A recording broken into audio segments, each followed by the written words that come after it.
because it's our duty as researchers. But I'm really worried about the economic costs and the administrative burden, because you don't often find the institutional support to do things well.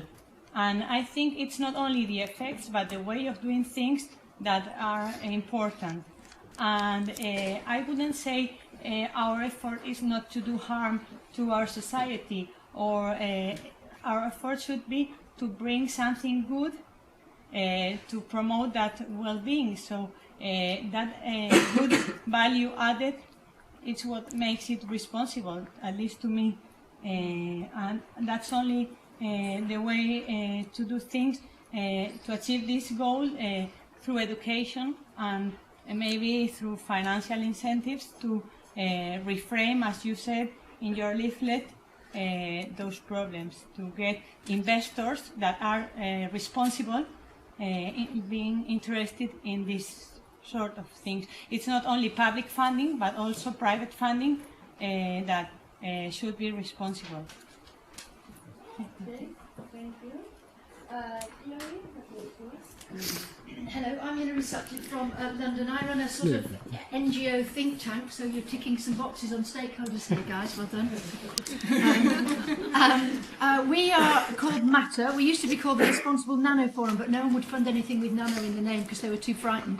So, and also we found that a lot of the issues related to nanotech were, applicable to broader technology innovation. So now we're called Matter. Our strapline is bringing responsible innovation to life. Some of you may have heard of us before because Renee asked me to write a report for the Commission on responsible innovation, a sort of primer on responsible innovation, which I don't think he liked when he actually got it. He sort of did, but I don't agree with the Commission's definition of responsible innovation, so he wasn't really that keen. But I have had people say, oh, thank God, I read your paper first, because now I understand. So I'm the chair of Resagora's advisory board, the other project here. And one of the purposes of me there, as a non-scientist, as a non-researcher, I did history of art, is to really try and focus on language, on getting those projects out there and talking in a language that I can understand. So if I can understand it, then that's probably okay. We are focusing on three areas. Governance, so we just did a project, for example, on emerging technology foresight, what issues in the future will sort of impact on governance. Another project which I'd like to talk to you about, which is about welcome warnings. So we feel that, however much we do, things will get through, problems will happen. And so thinking of new ways of welcoming early warnings instead of having them be brushed under the carpet and that sort of area. Also working with business. I'm afraid my steering group, which is a multi-stakeholder group including NGOs and academics and businesses, has said I don't go to any more academic conferences and I don't participate in any more FP7 projects, because academic projects go nowhere except for citations, and I have to use my valuable time and my colleagues' valuable time going to things that matter, which is like, oh, okay. And even the academics said that, which is sort of interesting. We also do sort of stakeholder involvement ourselves. We had a project called Nano and Me, which was a pilot project for the UK government looking at how to engage the public in nano. And I'm working with the University of Sheffield on some quite innovative projects on moving them from public engagement, like Isn't My Research Wonderful at the science event, to stakeholder involvement and really sort of innovative stakeholder involvement.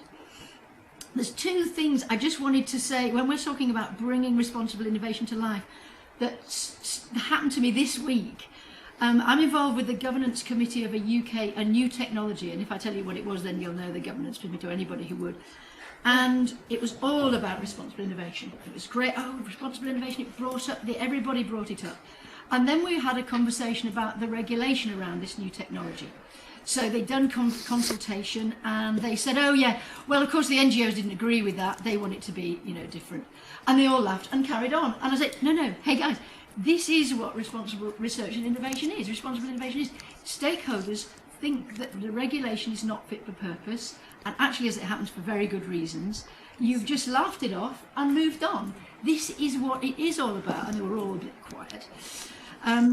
Then we have another project as part of this, where our technology strategy board that funds commercial spin-offs between universities and companies have got a framework for responsible innovation. So unless you jump through these hoops, you don't get the money, which in theory is a very good thing.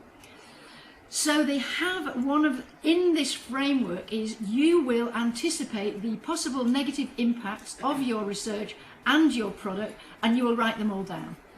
And so I sort of saying, well, you know, how do you know? Particularly given this technology is very up there. So do you give the money to the guy that's put 29 negative impacts down, or do you put the one that's put none? And who's going to tell that the one that's put none has not got 520? Because the people evaluating this thing are academics who live in a dream world. So, so what happens is, then they just, you know, like it is when you go for an interview and your weaknesses are all strengths in disguise, and it's just all a nonsense. So that's what we're trying to do, looking at how practically to really make this stuff come alive in a way which informs people's day-to-day work, and it's incredibly, incredibly hard. Thank you, Hilary. Ralph? Yeah, it's your turn, please. Yes.